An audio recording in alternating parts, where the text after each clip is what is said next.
Ya, assalamualaikum warahmatullahi wabarakatuh. Waalaikumsalam Kali warahmatullahi ini wabarakatuh. gue kedatangan salah satu kawan terbaik gue dari satu LPK dulu. Beliau ini udah kurang lebih 5 tahunan ada nggak ya? 5. 5 tahunan merantau di Jepang dan beliau juga punya banyak sekali pengalaman. Ya, sebelumnya, Mas Beben sehat? Sehat, sehat. Alhamdulillah. Alhamdulillah. Alhamdulillah sehat. Dan pengalaman beliau ini banyak sekali. Semoga buat kawan-kawan yang nonton bisa bermanfaat buat yang ingin berangkat ke Jepang atau yang sudah di Jepang atau yang punya keluh kesah di Jepang bisa datang ke kami di DZ Channel, kita bisa sharing-sharing. Buat Mas Beben, alhamdulillah bisa ketemu lagi ya. Ya, Sashiburi. Saseburi. Dulu awal mula nih berangkat ke Ah, Jepang ya. Itu kenapa sih? Kok bisa memutuskan berangkat ke Jepang? Itu ada apa namanya? Keinginan dari sekolah atau bagaimana? motivasi pertama yang jelas karena miskin. Nah, miskin. Miskin. Miskinnya bagaimana tuh?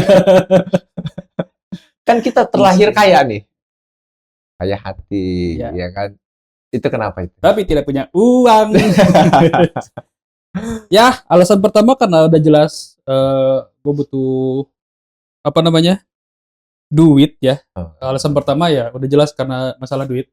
Tapi Hmm. jauh sebelum itu gue ini seneng sama satu negara yang bernama Jepang ini. Entah ya bisa dibilang wibu tapi juga nggak gitu wibu. Karena gue nonton anime dari kecil ya, gue nonton. Tapi yang lebih bikin penasaran itu negaranya.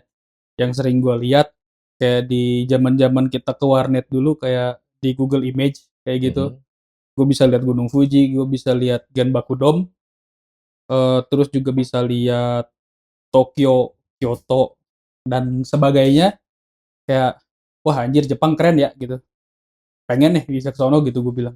Itu dari SMP atau Ya, zaman-zaman main warnet di SD SMP, SD SMP? ya SD udah mengenal warnet. udah bolos main PB. Main PP. Emang ente kelahiran tahun berapa sih? Gue 96. 96. Iya. Berarti masih cabi ya? Ya, sampai sekarang. Terus gimana tuh? Ya, gue penasaran aja kayak anjir, ini kok keren gini ya. Kayak dari sekian banyak negara, kenapa Jepang? Karena setelah ngelihat gambar-gambar itu juga ngelihat apa sempet lihat kayak Harajuku style. Anjir Mm-mm. ini orang-orang kok bisa ya dandan kayak gini dan gak malu gitu. Gue Heeh. pengen lihat deh orang-orang kayak gini beneran ada nggak sih gitu di Jepang.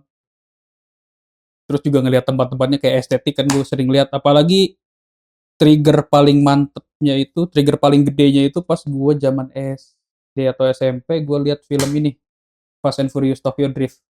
Heeh. Wah, itu yang bagi apa scene dia ngedrift di Siapanya? si Han sama si Shannya itu, Si Hannya. si karakter utamanya lagi kejar-kejaran sama si Dike, Mhm. dia ngedrift di perempatan Shibuya dan wow, gua ngelihatnya kayak anjir serius ini orang sebanyak ini di perempatan bikin macet gitu kan. Heeh. Sampai apa ada mobil pun mereka jadi pada lari kebagi dua gitu. Ngelihat landscape kotanya, wah keren sih Jepang gitu. Dari situ ada ketertarikan. Ya, Nah, terus apa step-stepnya itu bagaimana? stepnya itu awal gua seneng dan mulai ini ya ngulik Jepang selain dari karena animenya karena itu terus mulai ngulik kayak di Jepang tuh ada apa aja sih ya tadi yang kayak gue jelasin di Kyoto ada Fushimi Inari di Hmm. Hiroshima ada Genbaku Dome yang sering kita lihat di buku-buku sejarah juga ada karena dia tempat jatuhnya bom atom. Gue jadi penasaran pengen lihat bangunannya yang udah kejatuhan bom atom ini kayak gimana gitu. Gue biasa lihat di buku sejarah dan gue emang seneng sama bangunan-bangunan bersejarah kayak gitu. Heeh. Itu bikin penasaran juga. Terus tadi apa ya? Trigger gua ini ya Trigger. bisa berangkat ke Jepang ya. Heeh. Itu ada pas gua sekolah di STM ada salah satu LPK yang datang buat seleksi calon siswanya. Jadi dia apa namanya alur perekrutannya itu dia nggak ngambil dari umum, tapi dia ngambil dari sekolah-sekolah si LPK JIK. Oh, berarti itu dia datang ke sekolah. Hmm. Heeh. Terus? Tapi dia juga datang ke sekolah nggak sekolah yang sembarangan. Dia datang ke sekolah negeri top di daerah itu biasanya. Kalau di gua kan orang Kerawang. Daerah Jadi mana itu? Dulu di mana? gue di Kerawang dan kalau misalkan si Jik itu yang gua tahu dia cuma datang ke SMK 1 Karawang sama sekolah gua, SMK 1 Cikampek. Dan itu SMK gua sama SMK Kerawang kan salah satu yang top di daerahnya gitu. Ya di Cikampek ya SMK 1 Cikampek, di Kerawang ya SMK 1 Kerawang. Selain itu gua nggak tahu ya. Tapi yang jelas dia datang ke sekolah gua, ada alur perekrutan buat ke Jepang. Gue penasaran, wah bisa nih ke Jepang gitu kan. Akhirnya gua ngikut sampai tahap interview, gua lolos dan habis itu disuruh siapin dikasih list barang-barang yang harus dibawa gitu. Ini seingat gua ya, dikasih list barang-barang yang harus dibawa termasuk uang jajan gitu. Udah sampai tes interview udah lolos, udah akhirnya nunggu panggilan berikutnya buat MCU kalau nggak salah. Tapi di tengah-tengah itu gue denger rumor dari temen gue kalau Apa tuh? misalkan Rumor apa? ya kalau misalkan kalau mau berangkat ke Jepang tuh lu ntar kalau udah masuk ke LPK sana udah masuk ke pelatihan katanya. Dulu belum tren ya LPK. Udah masuk ke pelatihan, lu bakal dimintain duit sekian puluh juta. Yang di tahun segitu ya Gede gue lah. nggak punya gitu, gede gitu. Kurang lebih Emang dulu sekitar berapa dulu sekitar 20 rumornya? juta. 20 Ya, juta. lu harus punya cash sebesar 20 juta. Jadi, Oh. wah enggak deh kata gua. Keep dulu deh. Terus lu memutuskan untuk berhenti di tengah jalan. Ya, mundur akhirnya. Akhirnya mundur. Akhirnya mundur, terus lu balik ke ini. Lu posisinya itu lu lagi kerja Enggak, atau bagaimana? itu masih sekolah. Itu Itu udah masih lulus sekolah. sekolah. Enggak, masih sekolah. Masih sekolah tapi lu ikutin Mendekati kelulusan. itu bisa. Bisa. Emang dia targetnya itu ngerekrut orang-orang yang udah mau lulus sekolah. Mm-hmm. Jadi kita lulus sekolah bulan apa ya? Bulan 4, bulan 5. Di sekitar bulan 3 itu dia udah mulai ngerekrut. Jadi setelah kita lulus sekolah, bulan Juni atau Juli itu kita masuk pelatihan. Kayak Huh? gitu. Di masa-masa akhir setelah mau lulus sekolah itu dia ada perekrutan kayak gitu. Jadi ya udahlah, duit 20 juta anak sekolah mikir dari mana kan? Bener, berat ya. Iya, apalagi ya itu background yang pertama saya miskin. Tapi sekarang alhamdulillah dong. Ya alhamdulillah. Kalau sekarang ya nggak bisa dibilang kaya, tapi ya cukup Cukup, cukup. cukup, cukup apa nih? Ya buat hidup sehari-hari sampai tua mah aman gitu. Oke, terus apa? Kan itu mundur ya. Nah, Ya itu mundur. terus setelah itu posisinya kan masih sekolah. Ya. Setelah sekolah, lulus sekolah, kerja di Kerja, gue lulus sekolah kerja di Indonesia di Cikarang, pabriknya di Cikarang. Dia proses metal cutting, dia ngerubah coil gulungan baja jadi lembaran. Coil itu kalau misalkan nggak tahu dia gulungan baja bentuknya kayak kertas toilet, digulung-gulung yang dan plat digulung itu ya. ya plat digulung dan kita motong dari gulungan itu jadi lembaran. Kurang lebih bayangan kerjanya kayak gitu. Di situ di tengah-tengah kerjaan itu ada lagi rekrutmen di sekolah gue denger ada kabarnya kan. Ada lagi nih rekrutmen buat ke Jepang gitu. Sama. Sama LPK-nya sama, LPK JIK. Terus gue coba ikut lagi karena pas ditanya bisa nggak alumni? Oh boleh katanya. Selama umurnya masih belum 19 apa 20 gitu. Kok ada target umur dulu itu? Iya, di JIK batas umurnya sekitar segitu dulu ya. Dulu ya. Iya, saya ingat gue segitu. 19 apa 20 umurnya.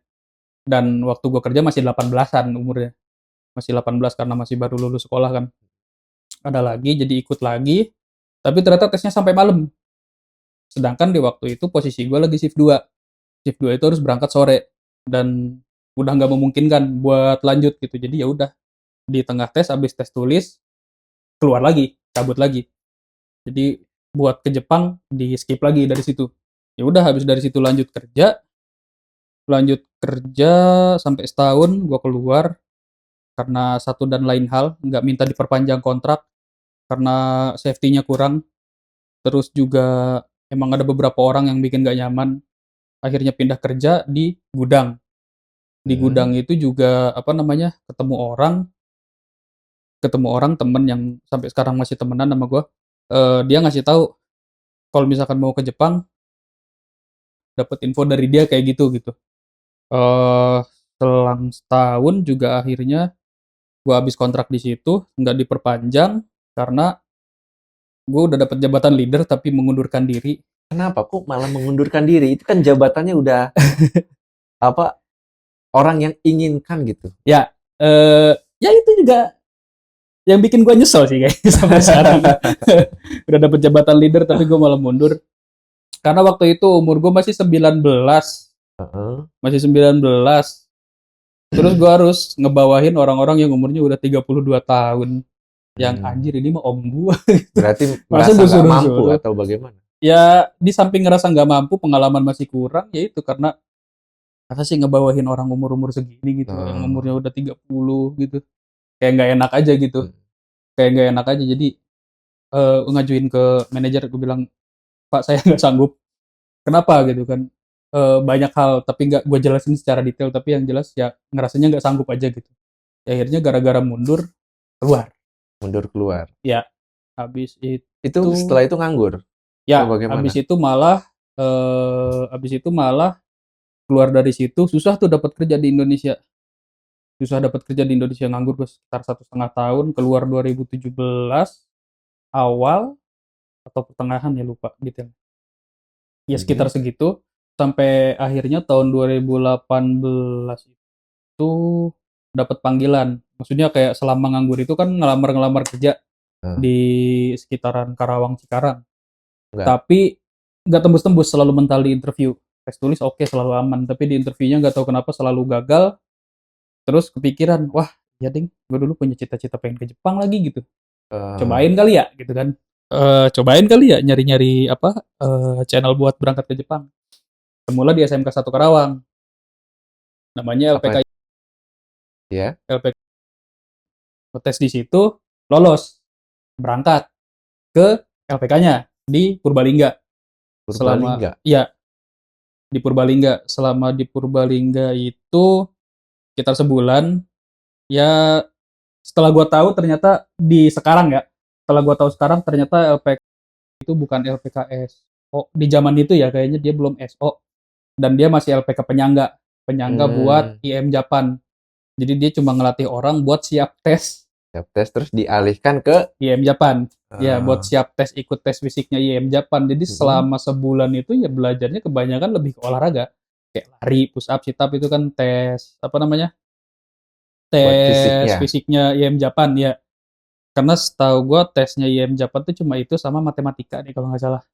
Tapi untuk belajar bahasanya dapat materi juga? Ada, tapi belum sejauh itu. Jadi cuma belajar huruf, hiragana, katakana, sama ngafal beberapa kotoba aja. Beberapa kosakata. Jadi selama sebulan itu ya belajarnya hiragana, katakana, sama ngafalin beberapa kosakata gitu.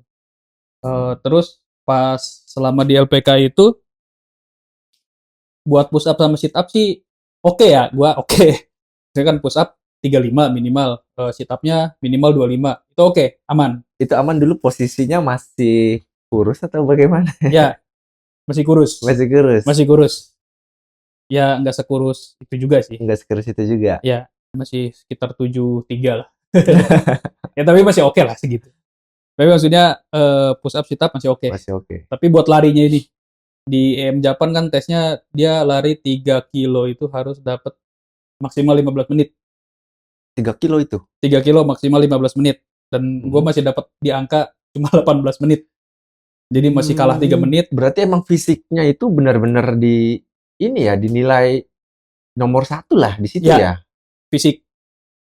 Kenapa sih kok beberapa penyalur ya, mereka itu berpikir dari fisik ya itu yang diutamakan? Ya mungkin karena image kerja di Jepang itu keras. Sedangkan terkadang ya karena fisik kita digenjot ya, sedangkan setelah fisik kan kita belajar ya. Nah terus kadang udah capek belajar, nggak masuk ke otak ya. Nah terus juga blank kan di situ ya. Nah pikiran di situ, nah ketika berangkat ke Jepang banyak juga orang yang berpikir sialan nih gue dari dulu kenapa gue cuman fokus di fisik gitu. Sedangkan gue di sini butuh banget bahasanya. Ya. Benar kan? Benar enggak? Ya. Ya kan? Soalnya ketika kita sudah sampai di sini ya, bahasa kita juga itu memang benar-benar dibutuhkan, ya kan? Selain fisik juga di situ. Ya itu kekurangan sistem di kita sih kayaknya ya. Kekurangan sistem di kita yang kayaknya materi kurikulum, sebut kurikulum ya kurikulum mungkin deh. Kurikulumnya masih jauh kayaknya deh. Maksudnya kayak harusnya lebih di-push buat ya oke lah fisik disiapin, cuma maksudnya ya bahasanya juga harus di-push gitu. Jangan cuma nge-push fisik. Sejauh yang gua tahu kebanyakan LPK itu nge-pushnya di fisik. Khususnya fisik Iya. ya. Udah ada beberapa sekarang yang bahasanya kayak berangkat tuh harus minimal udah N4. Ada. Cuma kayaknya masih belum banyak. Cuma ada beberapa yang udah nerapin kayak gitu.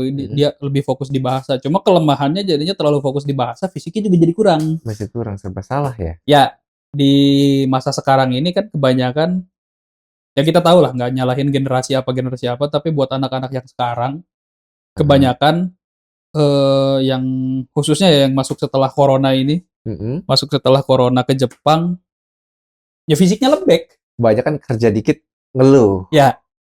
Beda sama zaman kita dulu ya. Iya. Kita seberat apapun ya ngeluh tapi tetap aja digenjot aja. Jalan gitu. Maksudnya ya ngeluh ya wajar, capek. Ya kerja sih yang nggak capek. Lu rebahan aja seharian capek.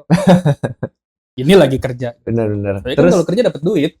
Oke. Terus setelah itu balik lagi kan masih mau Mensetsu ya di Purbalingga. Ya, bukan. Mau tes. Mau tes ya? Mau tes. Ya itu gue ngerasa, wah ini udah nggak mungkin sih. Kayak 18 menit harus bisa dapat 15 menit. Kalau disebutin zaman sekarang pace ya. Harus bisa dapat 15 menit dalam waktu kurang dari 2 minggu. Kayaknya susah deh gitu. Dengan alat olahraga yang anjir sepatu seadanya gitu. Nggak mungkin deh gitu. Orang gue sepatu lari aja nggak punya dulu kan. Sepatunya pakai sepatu ini. Sepatu apa? New Balance. NB. New Basket. Sepatu orang susah. Bayangin ya sepatu teplek begitu lu pakai lari. Terus itu berhenti. Ya mikir udah nggak mungkin. Tiba-tiba ada nih ting panggilan. Wah ini nih yang saya tunggu gitu kan. Karena sebelum itu udah daftar di beberapa LPK juga. Tapi nggak ada panggilan juga karena paling cepet responnya, jadi kita ngambil yang ini, tapi ternyata pas masuk, wah nggak mungkin nih masuk IM gitu kan, kayaknya susah deh gitu. Sering ada panggilan dari, dan gue inget kata-kata temen gue, katanya kalau mau ke Jepang lewat, ya kan maksudnya karena dia gratis gitu, istilahnya modal dengkul kita bisa berangkat gitu kan. Bener. Kalau di LPK lain tuh masih banyak yang berbayar katanya di zaman itu ya, karena informasinya masih gelap, jadi kita nggak tahu, belum ada sosmed serame sekarang gitu, belum zamannya sosmed, jadi informasi itu masih susah. Jadi ya udah, informasinya dari mulut ke mulut. Ini ada nih rundingan lah gua sama bini gua. Itu posisi udah nikah atau belum? Waktu itu masih pacaran ceritanya. Masih pacaran ya, masih pacaran gua. Jadi rundingan gimana nih, ada panggil. Udah kata bini gua kan, waktu itu masih pacar gue, dia ya udah kalau emang di situ lebih enak di situ aja. Ya sih gue bilang di sini gue udah nggak mungkin sih kata gue, larinya masih nggak nyampe gitu. Buat push up, sit up sih oke. Ya udah pulang aja ke Karawang kan. Udah akhirnya gue pulang, tes di lolos sampai tahap interview internal. Waktu itu ya tes tulis, terus 2 minggu kemudian kalau nggak salah itu ada interview internal. Jadi gue masuk LPK bulan Maret. Di bulan Maret 2018. Terus masuk tes itu bulan April.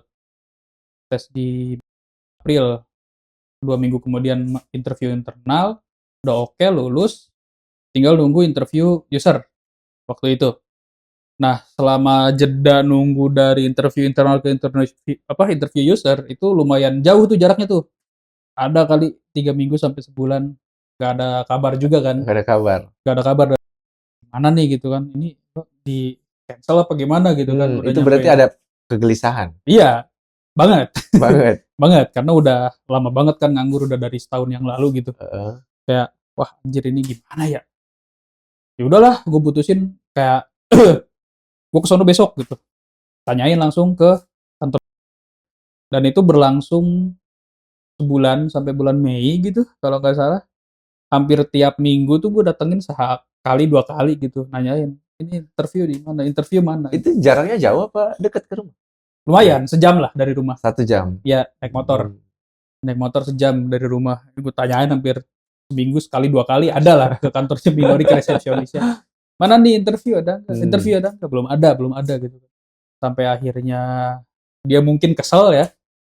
Jenuh Karena- juga nih orang bolak-balik mulu ya. Iya, orang bolak-balik mulu, rese bet nih. Akhirnya dia mungkin kesel, kamu jurusannya apa? Punya pengalaman di mana? Saya press gitu kan. Saya pengalamannya biarpun metal cutting tapi dia masih ada pressnya gitu. Mm-mm. Metal cutting sama logistik di gudang gitu kan. Oh, nggak sesuai ya, tapi ada nih katanya perusahaan injection molding, bidang injection molding katanya. Ya saya bisa masuk ke situ. Ya kalau mau silahkan katanya. Terus diikutin. Diikutin. Masuk Pensatsu tuh minggu depannya di injection molding itu. Gagal. Kenapa itu gagalnya? Nggak ngerti apa-apa. Nggak ngerti apa-apa. Nggak ngerti apa-apa. Udah belajar bahasa Jepang sedikit-sedikit. Enggak, maksudnya bidang kerjanya. Oh, bidang kerjanya. Bidang kerja dibikin apa, pertanyaan apa soal injection molding, gue nggak ngerti sama sekali, buta lah. Mm-mm. Nggak bisa jawab apapun gitu. Udah, akhirnya gagal. Balik lagi ke pola yang sebelumnya. Tiap hari itu. Bukan tiap hari seminggu sekali atau seminggu 2 kali. Tanyain lagi. Ada nggak interview gitu kan. Sampai akhirnya, oh ada nih besok katanya. Perusahaan apa? Toyotetsu namanya. Tapi waktu itu belum tahu di Fukuoka atau di Aichi ya. Di Fukuoka atau Aichi-nya belum tahu. Dia bilang, udah deh dikasih tahu Toyotetsu Fukuoka namanya. Langsung di. Iya, buat Toyotetsu Fukuoka katanya. Ini bidangnya apa? Press. Wah, sesuai nih kan. Pede dong gua. Besoknya dateng, interview, gagal lagi. Kenapa itu gagal lagi? Nggak tahu. Gua nggak tahu gagal. Kayaknya rezeki belum datang ini. Iya. Nah, setelah gagal lagi itu ternyata, yang tadi gagal jangan dulu pulang ya katanya. Nanti kumpul dulu setelah sesi interview ini. Apa namanya? Yang habis interview ini kelar, jangan dulu pulang katanya kan. Yang Gagal itu. Detailnya kayaknya ini deh. Habis interview kan kita nunggu tuh, nunggu yang lain kelar. Habis nunggu yang lain kelar, itu kan pengumuman hasil kelulusan. Yang lulus siapa aja gitu kan interview. Nah, pas disebutin, udah nih satu orang maju kan. Satu orang maju. Terus apa namanya? Nama gua nggak disebut dong. Nah, udah habis itu, tapi yang gagal juga jangan dulu bubar katanya. Yang gagal tuh jangan dulu bubar, nanti ada pengumuman katanya. Udah, gua stay di situ, ada pengumuman. Kalau besok itu ada lagi interview. Iya, tapi yang gua ingat itu nggak disebutin nama perusahaannya apa. Tapi bidangnya welding. Bidangnya welding. Terus siapa aja yang mau ikut gitu kan. Udah, gua tunjuk tangan, gua ikut. Akhirnya besoknya interview lagi. Tapi ya namanya orang udah gagal 2 kali kan, apalagi nunggu gapnya waktunya lama, hampir sebulan gitu kan buat satu interview. Ya udahlah, gua seada-adanya aja. Lu ambil aja. Iya, udah mulai ya udahlah, kalau lolos ya lolos, enggak ya nggak tahu di gimana ntar aja gitu kan.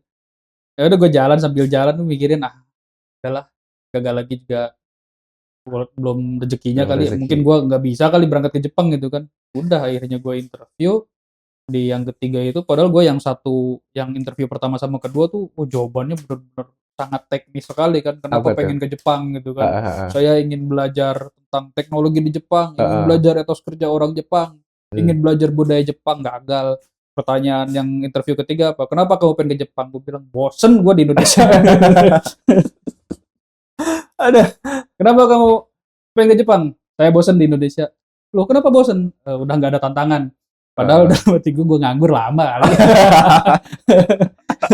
Sosokan aja pengen nyari tantangan baru. Padahal mah ini susah nyari kerja di Indonesia gitu kan. Udah tuh, terus pertanyaan itu. Terus emang kamu tahu tantangan di Jepang apa?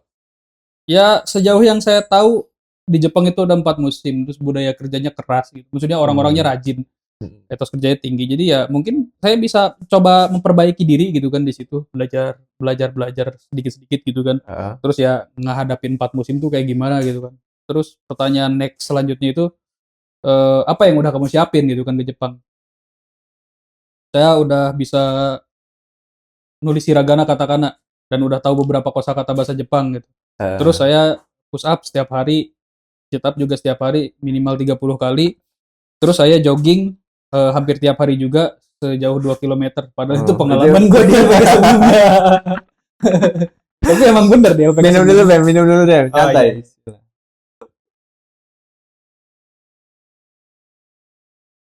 Padahal Tapi, itu iya LPK apa pengalaman gue di LPK sebelumnya gitu. tapi kadang ya, apa, jawaban yang nyeleneh atau malah kadang diterima ya, Iya, yang bikin gue heran itu sih. gitu. Kadang jawaban kita ambisius nih. Ketika ditanya interview, pengen, seumpamanya pengen belajar teknologi. Ya, Ya, di Jepang tuh bagaimana, gitu.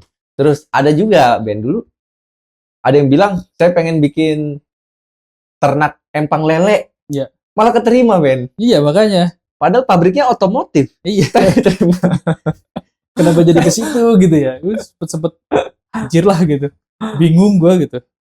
Kok bisa kemarin gue 2 kali jawabannya apa bener-bener kayak apa disebutnya majime kali ya Heeh, kalau di sini ya, jawaban serius gitu majime gitu kan. Tapi heeh. gue nggak keterima giliran gue bilang gue bosen gitu. Kok diterima nih? Ada yang salah apa yang orang yang rekrut ini gitu kan. Ini yang salah guanya. Iya, yang salah gue apa dia sih? Berarti Yang itu jadi masalah posisinya juga diterima. orang-orang yang iya keterima alhamdulillah Heeh. akhirnya. Yang jadi masalah itu setelah gua keterima tuh yang 9 orang sisanya ini ya orang-orang nggak waras semua. Gue pikir dia nyari karakteristik yang kayak gimana sih orang-orang yang buat ke Jepang ini kan dari sekian banyak orang yang waras yang keterima orang-orang ini semua. Kayaknya dibutuhin yang nggak waras Iya nih. kali ya gitu. Kalau yang waras takut ini kali nyerah kali ya. Terus diterima, masuklah Ya, pelatihan. terima akhirnya gua masuk pelatihan di hari masuk itu tanggal 23 Juli. Gue masuk 23 Juli, inget gue. Bareng sama Kaisa lu tuh, si Lucky sama si siapa? Jadi, Lucky, enggak, Adi belum. Agus. Lucky, Agus, Wahyu, sama Rido. Si Adi belum ya? Belum. Adi juga susulan, beda 2 minggu gitu apa sebulan. Adi Heeh. susulan juga. Ya gue kenapa sampai sekarang deket sama lu juga mungkin salah satunya sama si Lucky juga ya karena itu gue dulu masuk sama dia bareng gitu. Masuknya bareng pas main Setsu juga ya pas di Toyotetsu Fukuoka ya bareng sama dia gitu. Bener. Akhirnya kita deket kan di asrama gitu. Apa lagi ya? Terus, nih Ben, Oh kan iya. ente kan, apa namanya, udah beberapa kali nih gagal mensetsu ya. Ya. Kenapa sih nggak memutuskan nyerah aja gitu? Terus juga itu udah berapa tahun dari lulus sekolah, nganggur, ya kan? Ya. Kenapa sih nggak memutuskan, ah gue udah gagal nih berkali-kali mensetsu, udahlah, skip aja lah. Ya, gue dari lulus sekolah berarti udah 4 tahun ya. Kejadiannya berarti gua berangkat ke Jepang tuh dari 2014 triggernya. Trigger pertamanya dari zaman masih kecil, terus pas itu nonton film Tokyo Drift, habis itu di sekolah juga. Jadi kejadiannya kan beruntun tuh, apa step by step lah ya, bukan beruntun step by step. Jadi eskalasinya ada gitu. Eh dari zaman sekolah juga yang bikin gua nggak mundur sih kayaknya yang pertama karena emang udah Tanggung nyemplung. tanggung nyemplung jadi kayak masa sih gagal juga masa sih nggak bisa gitu udah sejauh ini loh gua gitu Eh, tanggung banget nih gitu kan kentang gitu kan tanggung banget gitu terus yang kedua ya itu menuhin rasa penasaran sih kalau gua Penasaran apa? Target lu, wishlist lu iya yang gua belum kalau kalau tercapai. iya gua kalau misalkan belum ngerasain sendiri apa yang bikin gua penasaran gitu kayaknya agak kurang aja gitu pengennya ya sebisa mungkin ya gue kejar gitu rasa penasaran gue gitu. Posisinya itu pas udah lulus itu masih pacaran ya? Sebelum berangkat ke Jepang itu nikah atau apa LDR? Oh iya ini apa jadi gue pacaran sama bini gue tuh dari tahun 2012. 2012. Iya SM, dari gue awal masuk sekolah TM kali ya STM. dari awal masuk SMK Dulu SMA apa? Ya itu Cikampek. Otomotif atau apa jurusan? Gue mesin. Mesin. Ya, gue pacaran dari tahun 2016. Terus ya salah satu yang modalin gue berangkat ke Jepang tuh ya bini gue juga sih sebetulnya. Kayak yang sebelumnya gue ke Purbalingga, pas di yang modalin bini gue. Bahkan emak gue aja nggak tahu gitu. Emak bapak gue nggak tahu. Gue tes buat ke Jepang tuh mereka tuh nggak ada yang tahu. Taunya gue ikut-ikut tes kayak gitu buat masuk perusahaan di Indo gitu. Heeh. Buat masuk KAISA di Indo. Jadi taunya gue berangkat tes. Dikiranya gue mau nyari kerja di Indo gitu. Tahu-tahu gue masuk, gue packing, minta duit ke mak, minta duit. Mau kemana? Mau ke Jepang, gue bilang. Ah serius lo? Itu orang tua nggak tahu, Ben? Nggak, awalnya nggak tahu sama sekali. Sampai akhirnya gue mau masuk asrama, emak gue baru tahu. Itu yang support dulu pacar. Iya, Berarti dulu pacar juga support ente iya, ke sini. iya. Gue kan ya selama dari zaman sekolah sampai akhirnya gue berangkat tuh ya gue sering sharing sama bini gue soal di Jepangan ini gitu sih, kayak oh di Jepang tuh ada ini loh, ada ini loh, ada ini loh gitu. Gue pengen lihat deh secara langsung gitu. Gue pengen lihat deh secara langsung kayak di Jepang kan itu tadi ada Gunung Fuji, ada apa yang biasa cuma gue lihat di buku sejarah atau di internet. Gue pengen lihat secara langsung aja kayak gimana sih gitu. Soalnya kayak apa ya, yang dicerita orang sama yang kita lihat kadang kan beda ya, beda kacamata, beda pengalaman gitu. Ah.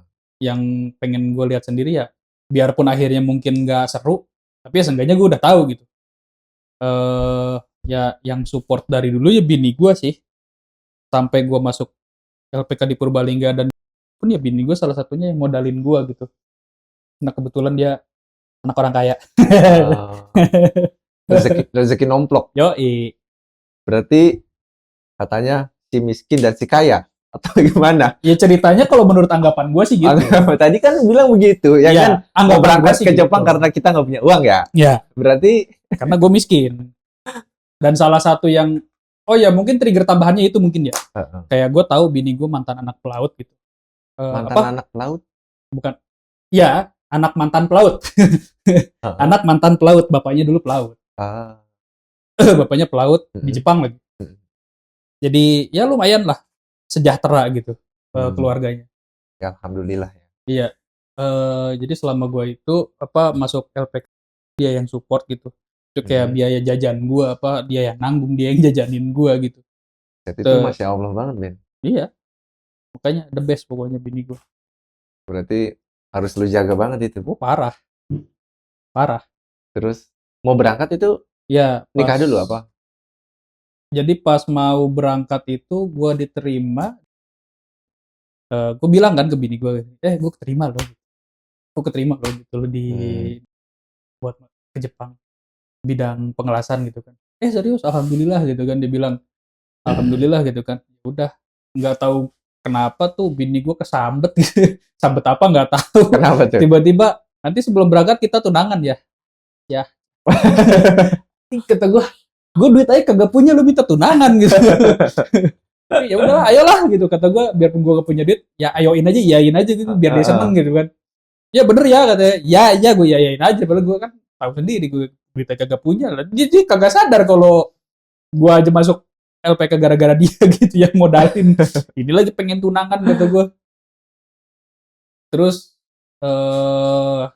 sebulan kemudian gue masuk tanggal 23 Juli, sebulan kemudian kan bikin paspor. Bikin paspor di imigrasi ya.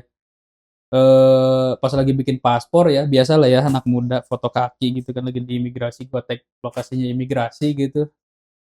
Gak tahu kenapa dia kesambet apa lagi, tiba-tiba nge-DM gua, ngelihat foto gua di Instagram gitu ya, di story. Pokoknya kita harus nikah ya. Kata gua. Apa kata gua? Tiba-tiba pengen kawin gitu gua. Kayak punya duit aja, udah itu urusan ntar aja katanya kan. Urusan ntar aja itu. Iya udah ya gue iyain aja, gue kira ya itu mah dia lagi panas aja kali ya gitu. Gue bilang gue mau berangkat ke Jepang, terus dia nggak mau ditinggalin gitu kan. Soalnya emang track record gue jelek sih selama pacaran sama bini gue. Berarti ente nganggapnya cuman apa namanya, ini apa, panas doang ya? Iya. Nggak mikir panjang bakal nikah beneran? Enggak, gue udah mikirnya ya anjir, kali gue kawin sama orang modelan begini, dia anak orang kaya gitu kan. Kagak mungkin, kecuali kalau gue udah ke Jepang gue ngerasanya pantas gitu kan. Oh, berarti dulu ada Iya, perasaan salah kita. satu triggernya itu. Trigger yang lain yang kecil-kecil tuh, trigger yang kecil-kecil yang lain, pas gue zaman masih nganggur, gue inget banget temen-temen gue tuh biasa, kita kan punya satu tempat tongkrongan di warung. Gue biasa datang ke tempat tongkrongan tuh paling awal dan balik paling akhir gitu. Jadi biasa orang pada nongkrong jam 5, gue jam 3 jam 4 udah datang gue ke warung. Karena gue nganggur. Jadi biasa balik bubar jam 3 gitu ya, gue yang balik jam 3 gitu. Mereka jam 12 udah pada cabut gitu kan misalkan. Jadi ada satu momen gue jam 3 jam 4 gitu udah datang, bocah datang nih jam 5 pada pakai motor kan. Karena kebetulan rumah gue deket jadi gue cuma jalan kaki kan. Mereka pada datang naik motor, udah pada keren tuh pakai setelan buat main gitu, udah pada pakai sepatu, bawa helm, udah pakai jaket gitu kan. Gue nggak nanya mau kemana, ya cuek aja biasanya mungkin ya mau habis balik dari mana gitu kan, habis jalan dari kota atau dari mana. Gue nggak ada pikiran aneh-aneh apa gitu. Terus tiba-tiba sampai di sekitar jam 6-an, langsung pada ngomong, ayo cabut yuk gitu. Lu diajak? Kagak, Kenapa? nggak tahu, nggak tahu. Makanya dari situ, cih, dalam hati gue. Ya gue sih nggak dendam ya, maksudnya gue bukan kayak, ya ayo cabut yuk. Gue pas mereka pada ngomong itu, gue nanya gitu, mau pada kemana? Gue bilang, mau ke kota kan. Ngapain kata gue? Ya nongkrong aja di kota, katanya bosen di sini mulu katanya kan. Gue nggak minta, gue ikut dong, enggak. Terus? Ya dalam hati gue aja, anjing gue kagak diajak lagi gitu. Dalam hati gue, anjing kagak diajak gue. Udah tuh mereka cabut. Dalam hati gue, wah gila sih. Segininya kali ya jadi orang melarat kata gue. Sampai nongkrong mau ke kota aja, sampai kagak ditanya, lu mau ikut gak gitu? Bohong-bohong kayak apa kayak gitu. Cuma dalam hati gue, gue gak dendam. Cuma kayak, anjing gue harus ini sih, harus jadi selevel sih sama mereka. Gue bilang, maksudnya teman-teman gue kebetulan anak-anak orang kaya juga. Ada yang punya toko gitu kan, anak yang punya toko di pasar gitu, ada yang bapaknya pelaut juga. Ya banyak lah anak-anak bos gitu kan. Nah, gue satu-satunya gembel di situ gitu. Kayak anjir pada nongkrong di kota, gue ditanya mau ngikut apa kagak gitu, kagak ditanya sama sekali gitu. Jadi dalam hati gue, anjing gue harus punya duit sih gue bilang. Biar kalau nongkrong gue diajak gitu, enggak yang kayak orang-orang, gue beli mulut lu kalau enggak. Namanya juga sama temen, kalau gue mikirnya kayak biar gue diterima di tongkrongan gimana nih gitu kan. Kalau ada event apa-apa tuh gue bisa diajak gitu. Diajak. Iya, biar nggak terkesan ngerepotin aja gitu kan. Itu trigger kecil yang lain lah. Gue berangkat ke Jepang, balik lagi ke bini gue yang ngajak kawin. Iya, gue kira ya udahlah itu lagi panas aja ngelihat gue mau ke Jepang gitu kan. Taunya satu momen di bulan Oktober dia ngomong ke gue lewat chat, terus minggu depan ajak mama ya ke rumah. Hah? Ada apa nih kata gue nih? Iya, ada apa nih kata gue nih? Udah ke rumah aja pokoknya sama mama gitu. Ya udah, gue telepon mak gue. Mak, suruh ke sono gue bilang. Mau ngapain gitu? Nggak tahu, sono aja ayo. Jangan-jangan mau ngobrolin nikah ya? Tahu gue bilang ya udah sono aja, disuruh mamanya nggak enak kata gue kalau nggak datang. Datang lah gue ke rumahnya kan, gue lagi libur tuh hari Minggu. Bener banget dugaan emak gue, pas datang emaknya langsung ngomong ke emak gue, ini anak dua udah susah nih buat dipisahin katanya, gimana kalau kita nikahin aja. Kaget lah emak gue, buset duit dari mana katanya kan, kita aja susah gitu kan. Udah nggak apa-apa masalah biaya biar kita aja yang nanggung gitu. Jadi background ceritanya ternyata setelah gue kawin, 2 minggu kemudian gue kawin tanpa ada resepsi yang rame-rame atau apapun. Dan itu emang apa? Sebenarnya rencana nikah tanpa resepsi itu gue emang udah sama bini gue tuh ngomong dari dulu, kalau misalkan kita jadi nikah gitu. Pengennya begitu aja. Iya, pengennya ya udah, nggak usah ada resepsi rame-rame apa gimana gitu. Soalnya yang gue tahu dari semua orang yang resepsi, termasuk lu mungkin salah satunya, nggak pernah ada yang jawab, nikah resepsi gitu seru nggak sih? Enak gak sih? Nggak ada yang jawab enak, nggak ada yang jawab seru. Semua jawab apa? Capek. Bener. Menurut lu gimana? Bener, capek. Capek kan? Capek. Sama berarti. Bener. Nah, dari semua orang yang gua tanya, gimana sih resepsi itu rasanya gitu? Capek kan? Nggak ada yang jawab, oh seru, enak ketemu temen gitu. Capek, semua jawab capek gue gitu. Makanya gue sama bini gue ngomong, udahlah nggak usah gitu. Kita kalau nikah biasa aja gitu, biarpun kita punya duit gitu. Kayak gitu. Bener-bener.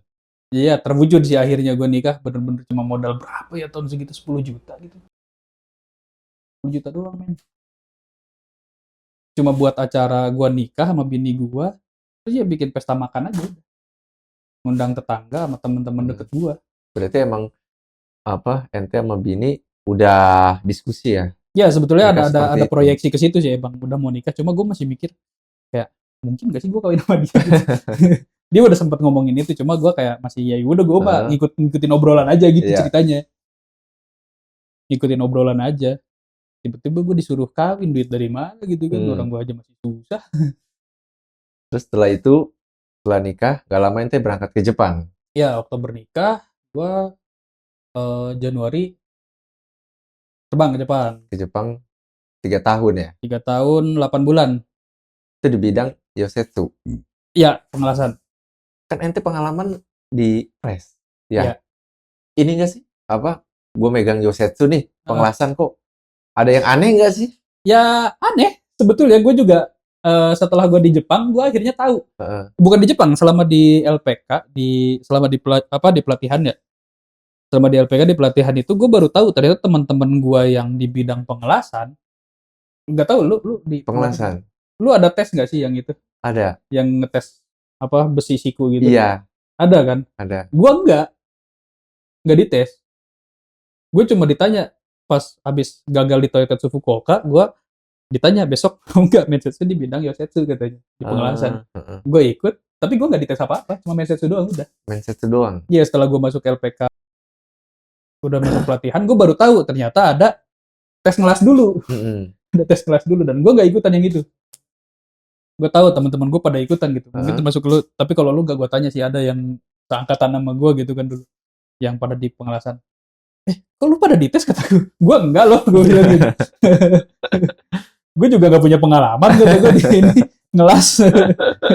Pengalaman gue di metal cutting, di press gitu kan. Tahu gue masuk aja. Nah, lu kan udah datang ke Jepang tuh. Nah, setelah beberapa tahun kan, beberapa tahun lu mimpi lu lah, ya kan? Pengen ke Jepang, akhirnya terwujud. Ya, itu perasaan lu gimana? Wah, gokil. Mantep sih. Maksudnya kayak, wow, ini ya negara yang gue pengen datengin dari dulu. Meskipun ada beberapa tempat yang gue datengin dan akhirnya gue kecewa ya. Termasuk salah satunya perempatan Shibuya itu yang di film Tokyo Drift. Itu mengecewakan sih menurut gue karena tempatnya kotor. Kotor sekali. Kotor sekali? Iya. Nggak ada bedanya sama Jakarta kali. Sama Kerawang juga nggak ada bedanya. Kotor, isinya turis semua. Si patung Hachiko itu juga dulu sering dibahas tuh di TV. Dan gue lihat, nggak tahu kenapa gue ngeliatnya ya udah cuma sekadar patung aja gitu. Nggak ada yang spesial dari itu. Biarpun histori di belakangnya bagus ya. Karena gue seneng tempat bersejarah tuh ya karena historinya juga gitu. Oh akhirnya gue bisa lihat nih gitu. Tapi kalau si Hachiko itu mungkin karena suasananya udah terlalu rame, terus juga emang Shibuya karena tempatnya kotor jadi nggak berkesan gitu menurut gue. Terus ada nggak sih perasaan lu baru sampai Jepang nih, ya kan otomatis dari musim, ya kan, itu kan berubah-berubah kan. Nah terus juga lu dari bahasa juga kan, bahasa kita kan ya mungkin nggak 100% memahami kan. Ya. Di situ ada nggak sih kayak gue nggak mampu nih kerja di sini nih, atau dari musimnya atau bahasanya nih? Oh iya, kalau bahasa iyalah, sampai sekarang aja gue masih ngerasa kurang bahasa gue. Biarpun ceritanya kemarin udah lulus N3 gitu, gue dapet N3 aja gue nganggapnya sampai sekarang gue hoki. Kenapa nggak hoki? Gue kerja selama 3 tahun lebih di sini, kerjanya hahaha doang. Nggak pernah buka buku, nggak pernah belajar apapun. Gue cuma niru apa yang gue denger dari orang Jepang. Gue belajar baca kanji dari apa yang gue lihat gitu. Nggak yang benar-benar buka buku, ini pola kalimat ini penggunaannya untuk ini, enggak. Gue bener-bener niru apa yang gue denger, gue interpretasiin sendiri. Gue lihat kanji yang sering gue lihat aja di pinggir jalan gitu, ini tulisannya apa ya, terus gue cari di Google gitu. Sampai sekarang gue masih masih ngelakuin itu. Masih Jadi ngelakuin. ya, jadi Ben, buka nyantai, Ben. di yuk. Jadi gue buka HP. Mungkin itu cara belajar gue kali ya hitungannya. Kalau disebut belajar banget mah enggak, gue yang sampai buka buku gitu enggak. Tapi kayaknya buat yang N2 sih harus sih. Soalnya gue kemarin ikut N2, poin gue cuma 69. Cuma 9. Masih Tapi jauh. tetap pengen ngejar nih. Pengen. Kenapa sih? Kenapa lu pengen bener-bener ngejar? Emang lu punya apa namanya keinginan gitu? Setelah gue dapet N3 itu kan, gue di tahun ketiga gue dapet N3 di tahun 2021. Di tahun 2022 gue balik. Lu balik ke Indonesia? Iya, tahun 2022 gue balik ke Indonesia, kerja sebagai translator. Translator? Iya, di ya salah satu perusahaan di Cikarang. Kerja jadi translator, dan bahasa di level N3 tuh masih kurang banget. Kurang. Banget. Bangetan. Soalnya dari segi bahasa, ya biarpun akhirnya bisa adaptasi ya, cuma maksudnya kita sebagai orang yang baru masuk ke situ, biarpun kita udah pernah kerja di Jepang, tapi banyak istilah teknis yang kita nggak tahu, terus juga bahasa-bahasa yang dipakai di dunia bisnis gitu. Kan masalahnya gue harus email-emailan sama apa namanya, Hongsa yang di Jepang gitu. Gue harus email-emailan sama Hongsa yang di Jepang, email-emailan sama atasan-atasan yang di Indonesianya gitu, yang termasuk ada orang Jepang juga gitu. Jadi gue harus nulis dua bahasa gitu, yang satu dalam bahasa Indonesia, satu dalam bahasa Jepang gitu.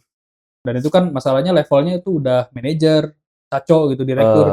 Jadi bahasanya kan harus yang bagus gitu. Ya gue di situ belajar lagi dari awal. Berarti lu balik terus berapa lama kerja di Indonesia? Di Indonesia total sekitar 1,5 tahun. 1,5 tahun? Ya, itu di 2 perusahaan. Yang satu emang di pabrik sebagai translator, dan sampingannya jadi staff QC sama engineer. Terus yang kedua di LPK, gue ngajar akhirnya. Ngajar di LPK? Iya. Terus sekarang lu berangkat ke Jepang. Kenapa? Kan lu di Indonesia nih udah jadi translator ya kan? Kenapa nggak lanjut di translator aja? Yang pertama, ya itu. Triggernya banyak sih sebetulnya, karena triggernya itu juga masalahnya di waktu gua masih di Jepang sebelumnya, itu masih banyak wishlist yang belum terpenuhi. Salah satunya ke Genbakudom, gue pengen lihat, dan gue belum sempet ke situ sampai sekarang juga masih belum sempet. Pengen lihat Jepang yang lain lagi di tempat-tempat yang lain lagi, masih banyak tempat yang belum gue datengin. Itu salah satunya. Yang kedua, gue pengen belajar lebih lagi sih, kayak ngejar N2 kayaknya di Indonesia susah deh, karena gue nggak ada bahan buat gue pelajarin gitu. Kalau di Indonesia tulisannya semuanya romaji gitu. Kalau di sini seenggaknya gue bisa pakai pola gue yang dulu. Mungkin ya harus, kalau N2 harus ditambah pakai buku. Terus gue dulu emang sebetulnya belum pengen balik gue. Dulu, berarti selama 3 tahun 8 bulan itu bukan balik atas keinginan sendiri. Kenapa itu? Yang minta bini gue. Dia pengen gue balik. Soalnya udah mulai waktu itu kerjaan lagi nggak jelas karena habis COVID kan, kayak orderan kerjaan itu dikit. Biarpun gaji gue naik, tapi ternyata akhirnya jumlahnya jadi sama gitu, jadi sama kayak zaman gue Kensu. Jumlahnya jadi sama dari kan di 8 bulan terakhir gue udah ikut udah masuk Katsudo kan, otomatis gaji udah naik, udah jadi 1.000 lebih, 1.200-an. Tapi karena orderannya dikit, jadi gaji gue sama aja sama kayak zaman gue Kensu gitu. Biarpun angkanya naik, nilainya naik, tapi kan ordernya dikit, jadi sama aja pas waktu gajian gitu. Jadi kayak wah nggak jelas nih, malah cenderung lebih dikit. Berarti emang mungkin rezeki kita itu untuk saat itu ya kayaknya kayak ya udahlah, kata bini gue, balik dulu aja gitu.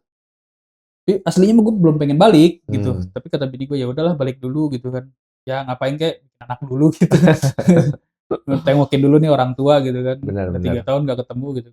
Udah akhirnya balik ke Indonesia. Kerja di Indonesia. Ada kejadian ini nggak sih? Ketika lu udah 3 tahun lebih ya kerja di Jepang, terus lu balik ke Indonesia kerja di Indonesia, ada nggak sih, ada kayak jet lag nih, kerja di Indonesia kok begini atau bagaimana? Ada nggak sih kejadian? Oh banyak, culture shock 2 kali gue. Setelah nyampe Jepang gue culture shock, nyampe Indonesia lagi culture shock lagi. Itu apa itu? Banyak. Salah satunya yang kita tahu, Jepang itu negaranya kan serba teratur ya. Lu tahu lah semuanya di sini serba teratur, buang sampah pun harus dipisahin, harus teratur. masalah di jalan itu juga harus teratur gitu loh. Nah, pas gua balik ke Indonesia, wah semuanya semrawut gitu, kayak, ya oke lah kalau sampah yang penting gue buang ke tempat sampah itu tugas gue udah selesai gitu kan. Selama gua nggak buang sampah sembarangan menurut gue itu selesai karena sesuai aturan tempat kita tinggal kan. Cuma Heeh. yang jadi masalah gua di Indonesia itu masalah lalu lintasnya. Lalu lintas. Parah. Kenapa itu?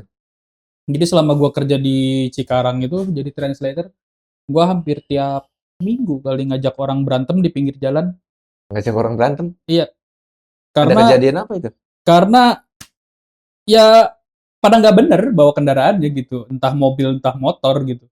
Itu kayak gue udah terbiasa teratur di sini, lampu merah ya berhenti, Hmm. kalau misalkan nyebrang ya harus lihat-lihat gitu. Speed limit juga ada gitu kan. Ya gue ngikutin speed limit Indonesia, nggak yang segitu pelan kayak di sini gitu kan. Maksudnya kayak ada satu momen di Kerawang ada perempatan namanya perempatan Bintang Alam. Kalau buat orang Kerawang pasti tahu. Di situ semua orang hampir semuanya yang pakai motor terutama itu nggak anggar lampu lalu lintas gitu loh, nggak anggar lampu merah kan, perempatan ada lampu merah. Heeh. Harusnya kan ya normalnya lampu merah berhenti, entah itu mau belok kiri, mau belok kanan, mau lurus, kecuali ada rambu yang menyatakan sebaliknya kan, maksudnya kayak Hmm. belok kiri langsung ada rambunya ya silahkan lu belok kiri gitu. Tapi kan buat yang lurus sama belok kanan kan harus ngikutin lampu gitu. Iya. Mau ada tulisan atau enggak gitu kan. Itu udah apa ya disebutnya? Common sense, logika dasar ya. Logika dasar. Lu harus berhenti, tapi di waktu gue berhenti di situ, Lu berhenti gue berhenti, gue berhenti sendiri. sendiri.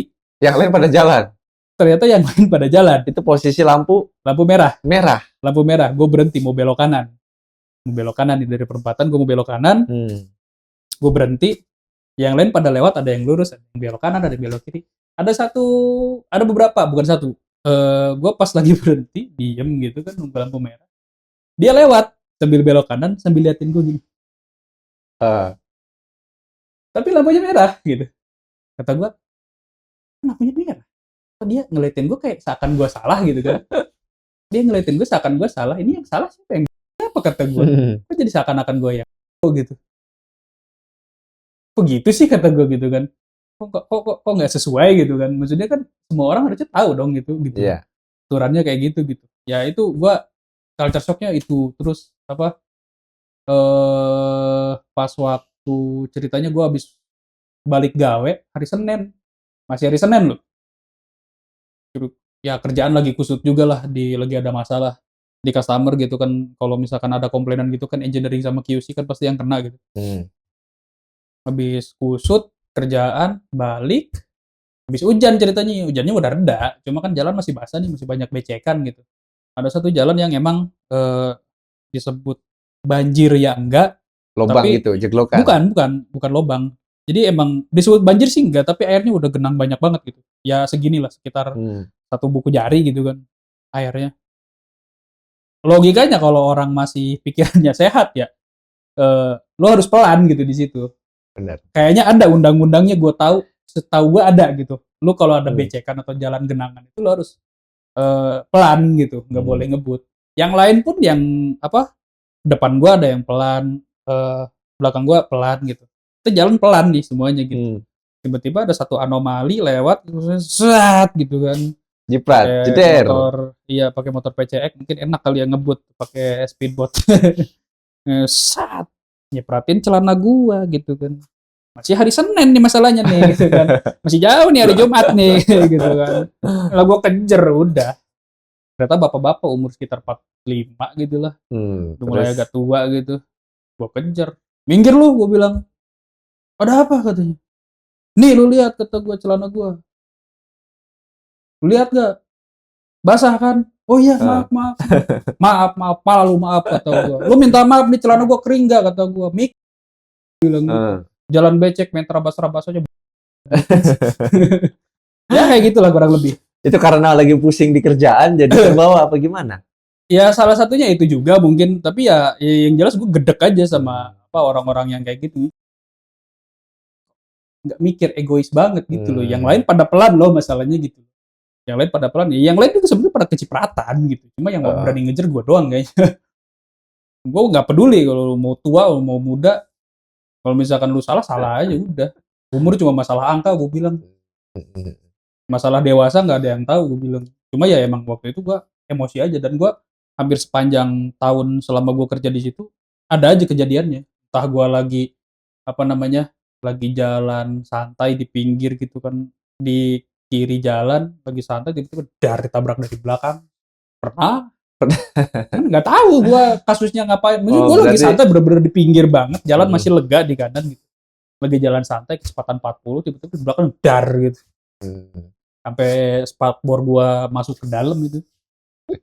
Gila sih itu orang. Tapi gue mau ngejar dulu karena spakbor gua apa, sampai Ke dalam. nyempil ke dalam, iya gue harus benerin dulu dong. Soalnya kalau Iya. dikejar kan Stroke, susah stroke, nih. stroke, Iya, stroke. benerin dulu, pas gua lihat udah hilang orangnya. Ah ya udahlah, gue ikhlasin aja gitu. Terus dari situ banyak pengalaman di Indonesia, akhirnya memutuskan buat lu balik lagi ke Jepang. Iya, soalnya oh iya lanjut. Kan posisi ke Jepang ya, lu balik, kan dulu kan lu pengelasan kan. Hmm. Lu balik ke Jepang dengan bidang Gue balik ke Jepang dulu ngambil restoran di toko ramen. restoran di toko ramen. Iya. Kenapa kok lu malah merubah gitu? Eh apa ya? Mungkin karena sebetulnya kan ya itu, karena gue masih penasaran sama Jepang, tapi si Kaisa gue yang sebelumnya ini nggak buka-buka lowongan, jadi gue nggak bisa balik ke Kaisa lama. Jadi akhirnya gue bikin target yang lain, karena target apa? Gue kalau misalkan ada satu target yang nggak kesampaian dan nggak mungkin buat dikejar lagi, ya gue pasti bikin target yang lain gitu, biar masih Heeh. bisa semangat gitu kan. Nah, gue selama di Jepang sebelumnya itu ya biarpun nggak rajin masak ya, tapi gue ngerasa, "Oh, gue bisa nih masak nih kayaknya nih," gitu. Gue seneng sih bikin-bikin apa, bikin-bikin Makanan, bukan, lebih ke apa namanya, ramen. gue seneng makan mie. Gue Hmm. basicnya seneng makan mie, cuma apa, kayak bikin eksperimen lah, gue bikin bumbu ini, Hmm. bikin bumbu ini, bikin bumbu ini, gue cari tutornya di YouTube gitu, Hmm. kayak gitu. Gue bikin, oh enak ternyata. Oh bisa nih kata gue nih. Ben, sorry. Gue kan apa namanya, ya gue ngerasa bisa lah bikin bumbu-bumbu gitu, eksperimen kan. Gue seneng eksperimen bikin bumbu, lihat tutornya di YouTube. Ya gue ngerasanya bisa aja gitu, kayaknya wah kalau gue kembangin ini bisa kali ya gitu kan. Hmm. Soalnya tapi sebelumnya juga gue ikut 2 SSW selama di Indonesia, SSW Kaigo sama restoran. Gue nyari yang lowongan Kaigo karena gue penasaran, tapi nggak dapet, nggak tahu kenapa susah lowongan Kaigo dari Indonesia. Seada-adanya gue harus bayar gitu. Gue ngerasa karena gue udah ngerti alur kerja apa, alur buat Tokutei-Gino di Jepang mandiri gitu. Gue ngerasanya gue nggak perlu bayar gitu, karena Hmm. emang gratis kan sebetulnya gitu. Iya. Cuma yang minta bayar itu kan LPK karena dia punya channel lah, dan lowongannya pun gak gitu banyak gitu. Yang bisa apa, ngeberangkatin seada-adanya pun kayak gajinya kecil banget. Kalau dari Indonesia. Ya, kalau dari Indonesia tuh rata-rata gajinya kecil banget. Nggak Hmm. tahu kenapa ya yang mau nerima dari Indonesia. Waktu gua nyari Nyari. itu ya, soalnya temen gue sih ada yang dapet dari Indonesia dan gajinya Hmm. lumayan gitu. Tapi Terus kalau kasus gue dapetnya yang gajinya kecil terus. Karena kayak gue nggak dapet, gue akhirnya ngambil restoran. Wah bisa kali ya, itu gue restoran apa? ramen. Ramennya ramen halal atau Nggak, gue udah tahu ramen itu gue udah tahu ramen itu pasti selalu pakai ada unsur babinya gitu, karena Heeh. entah itu kuahnya, entah itu dagingnya, itu selalu ada babinya gitu. Kalau di kasus yang tempat gue ini, kenapa gue pengen masuk ke situ? Hmm. Karena gue ngerasanya kayak, wah bisa kali ya gue belajar bikin mie-nya gitu di sini. Gue targetnya kayaknya tadinya proyeksinya tuh gue masuk ke restoran, belajar bikin ramen, bikin mie-nya gitu dari scratch, dari awal. Mungkin gue bisa punya ilmu bikin mie nih, teknik bikin mie dari Jepang gitu. Terus gue balik ya bikin mie ayam kayak gitu atau apa gitu. Jualan gerobak mie Hmm. ayam gitu. Kalau punya cabang banyak kan lumayan juga ya. Proyeksi gue ke situ tadinya, nyari nyari ilmunya nih. Heeh. Terus Tapi ternyata, oh ya terus terus juga restoran ramen gue ini katanya terkenal dengan supnya itu base-nya dari bebek sama ayam. Jadi dia nggak nyertain unsur babi itu di lowongannya kan. heeh. Dia spesialis ramen dengan sup ayam dan bebek. Pas gua masuk, iya benar, benar, supnya ayam sama bebek. Tapi ternyata kan ya kayak dagingnya udah jelas pakai babi, chashu. Chashu-nya pakai babi. Biarpun dia pakai 2 jenis chashu, chashu ayam sama chashu babi itu. Jadi restoran tempat gua kerja tuh dia uniknya di situ. Biasanya kan normalnya orang pakai chashu-nya ya babi aja, ayam aja Mhm. atau bebek gitu kan. Kalau di gua selalu di menu yang paling basicnya pun dia nyertain satu chashu babi, satu chashu ayam ditumpuk gitu kan. Bener kuahnya dari ayam sama bebek gitu. Cuma ternyata di menu lain Ada eh campuran itu, ada campuran minyak babinya, bukan mhm, minyak babi, lemak kali ya. Soalnya lemak. dibilangnya lemak babi seabura kayak lemak punggung babi gitu. Heeh. Yang gua tahu dari hasil gua tanya tuh dari lemak punggung babi. Nah, ramen kan ada 3 jenis yang basic. Ada shoyu, ada shio, ada miso. Nah, buat yang shoyu sama miso ini ternyata ada campuran pakai lemak babinya itu. Biarpun kuahnya kuah sup ayam, tapi buat minyak-minyakan ya lu kayak di mie ayam aja kan suka dikasih minyak-minyakan gitu kan. Iya. Nah, itu campurannya tetap ada babinya gitu di Mmm, ramen gua ini. Nah, di satu momen nggak tahu kenapa kalau motong chashu sih mungkin oke ya karena pakai sarung tangan, gua nggak ngerasa terlalu masalah. mhm, Tapi di satu momen gua lagi giling si lemak babinya itu, lagi giling-giling, ya restoran lagi sepi lah karena weekday, terus kayak jam 2 jam 3 itu dibilangnya idle time, sampai jam 5 sore itu idle time, jadi nggak banyak orang datang ke restoran, jadi biasanya jam-jam segitu kan, kita siapin prepare buat besok gitu kan.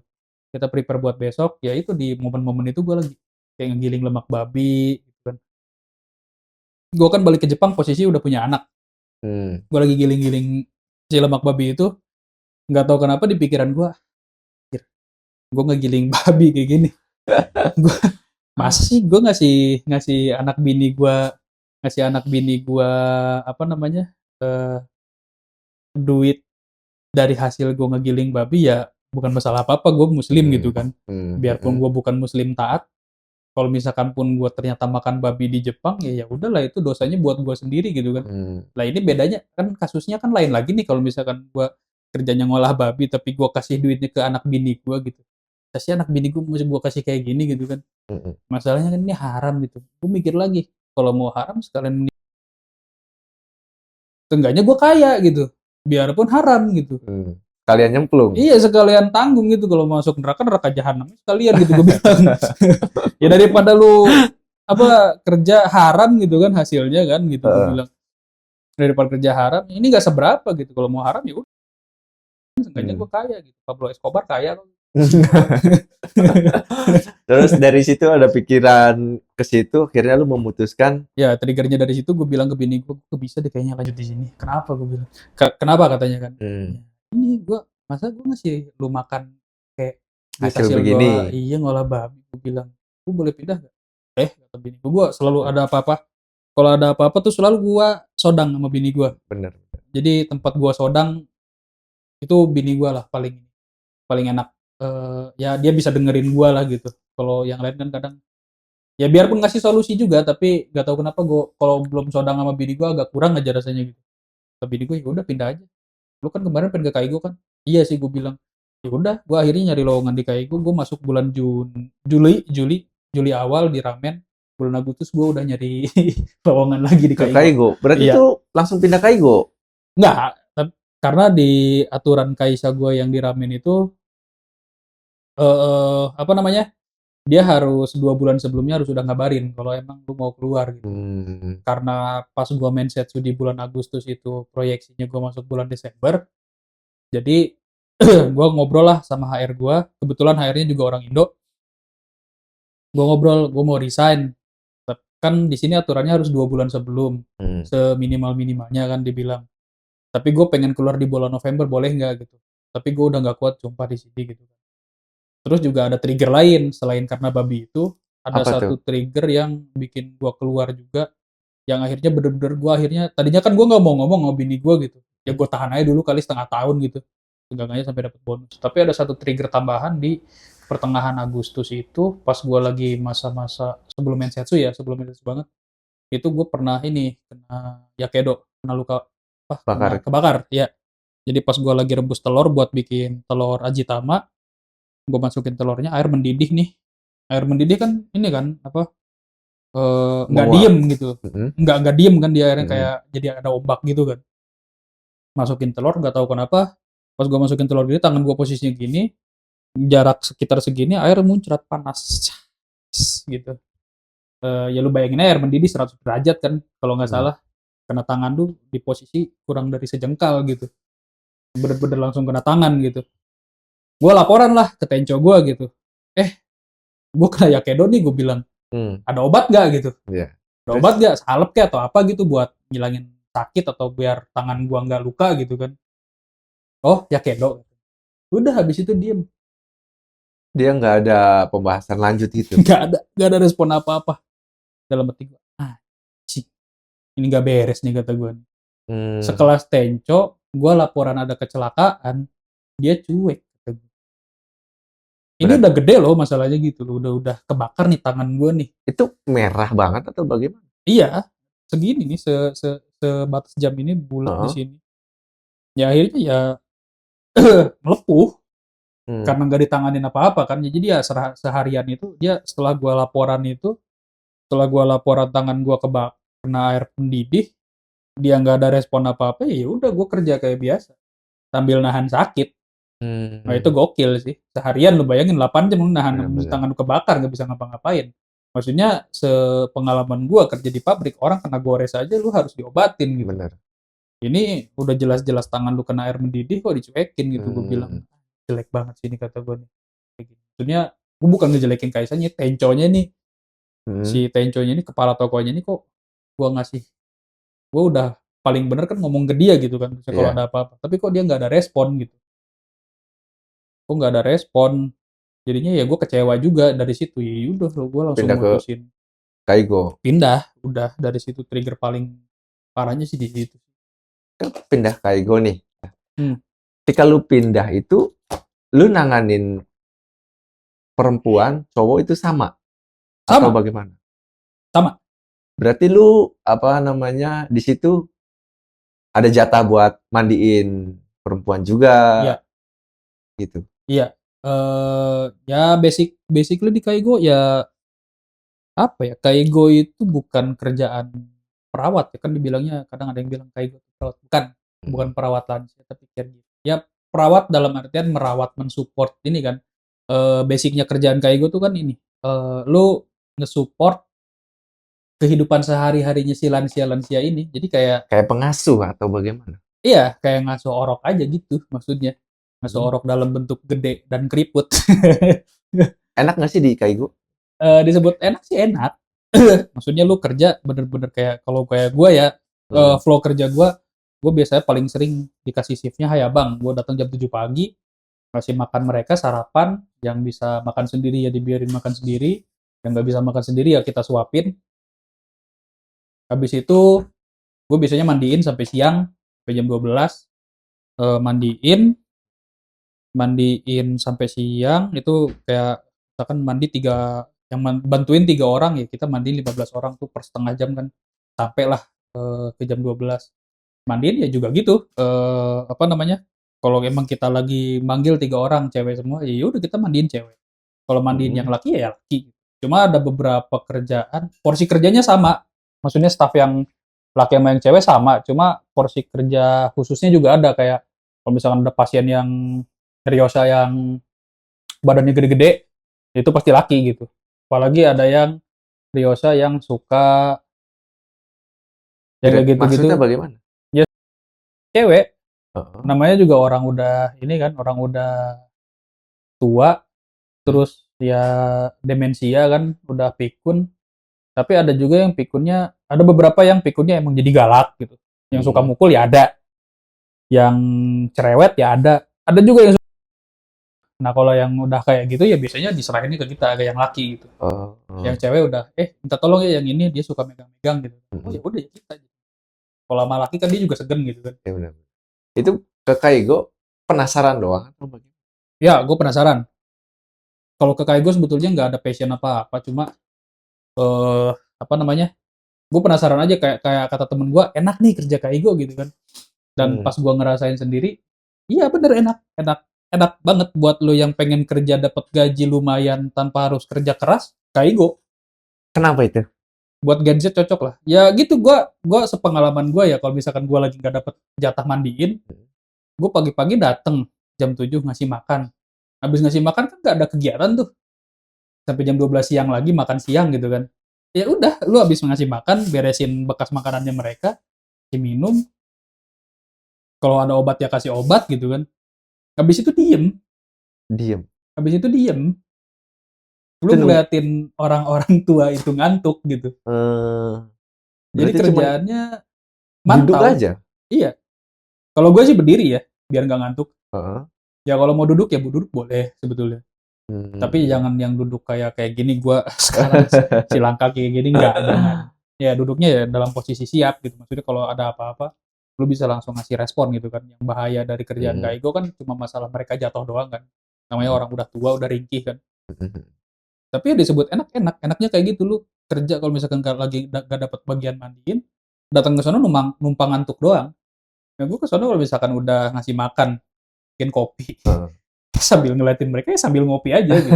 Kopi disediain kan, enak. Terus setelah lu balik ke Kaigo nih ya, lu balik ke PT lama Ya, saat ini.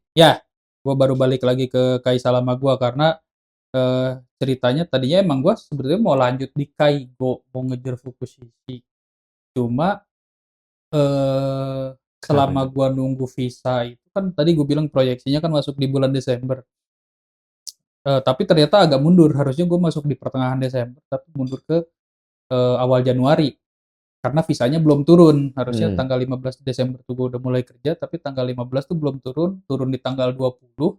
Tapi tanggal 18-nya itu, si Kaisa gue yang lama itu, dia buka lowongan lagi. Mau nggak nih? Yang bekas di sini malah diutamain katanya buat masuk. Ya, udah jelas lah ya pasti diutamain karena udah pernah kan, Hmm. udah pengalaman gitu. Wah, tadinya kan gue mau agak lama di Kaigo nih, tapi Kaisa yang ini bagus lagi gitu kan.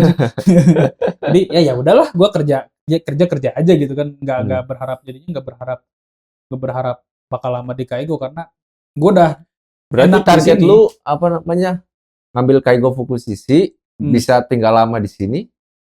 Ya, target akhirnya sih sebetulnya itu, maksudnya kayak mau di Kaisa manapun, gue tadinya ya di ramen ya gue pengen ngejar TG2 ramen. Di Kaigo ya kalau mau lama kan harus fokus. Ya di sini juga balik lagi mungkin ya ngejar TG2, tapi di satu sisi gue udah punya plan B sih. Maksudnya kayak buat sekarang ini karena gue udah punya N3, biarpun gue masih ngerasa, karena gue masih ngerasa kurang, gue pengen ngejar N2 dulu sampai tahun depan. Sampai tahun 2000 berapa berarti tahun depan? 2026 ya? 2026. 2026 bulan Juli. Jadi 2 kali tes ini gue harus lolos N2. Habis itu gue baru fokus sih ngejar TG2. Karena Hmm. proyeksinya gue pengen ya tinggal lama aja di sini sama bini gue gitu. Gue pengen apa namanya? Ya bini gue ngerasain lah apa yang gue rasain di sini gitu. Karena sejak apa yang bikin gue bisa sampai di titik ini juga kan bini gue gitu. Masa sih dia nggak kebagian ya? Dia sebetulnya udah kebagian duitnya kan. Biarpun sekarang nggak segitu gede, nggak dibanding dulu ya, nggak gitu gede dibanding dulu. Tapi kan kalau masalah duit, kalau misalkan dia di sini kan lebih enak gitu. Benar-benar. Gue bisa ngajak dia ngelihat apa yang gue lihat gitu. Kayak anjir Jepang tuh ada ini loh, ada ini loh. Gue sering cerita sih sampai sekarang sama bini gue, kayak gue kalau main kemana gue nyeritain. Gue pengen kesini, gue mau lihat ini, ada ini gitu kan. Kayak hal-hal kecil di Jepang tuh menurut gue bikin ini sih, bikin Bikin amazed sih. kangen Enggak, juga. bukan bikin kangen, bikin amazed. Amazing. Selalu bikin anjir mereka kepikiran ya kayak gini. Kayak contohnya gue pas kemarin di Tokyo itu, pas gue kerja di ramen sama di Kaigo ya kan, gue di daerah Kanto di Tokyo sama Chiba. Itu kalau lu naik bis, nggak tahu kalau di sini ya, gue nggak perhatiin kalau yang di sini. Kalau lu naik bis di daerah sono, cobain dah naik bis, terus pas kalau misalkan dia mau jalan, kalau misalkan lu lagi naik pertama mungkin nggak terlalu kerasa, tapi pas nanti ada yang mau turun, si bis itu, dia Kenapa tuh? bakal nurunin suspensinya, jadi miring, supaya orang turun atau naik itu gampang. Bisnya begini. Iya.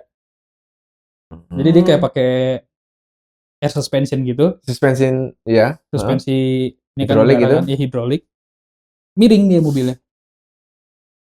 Miringnya miring banget atau Enggak gitu miring, lu miring banget orang jatuh kan. Hmm. Tapi maksudnya biar si trotoar sama si Oh sama ininya hampir si sama. floor, iya sama si floor bisnya itu jadi sejajar gitu.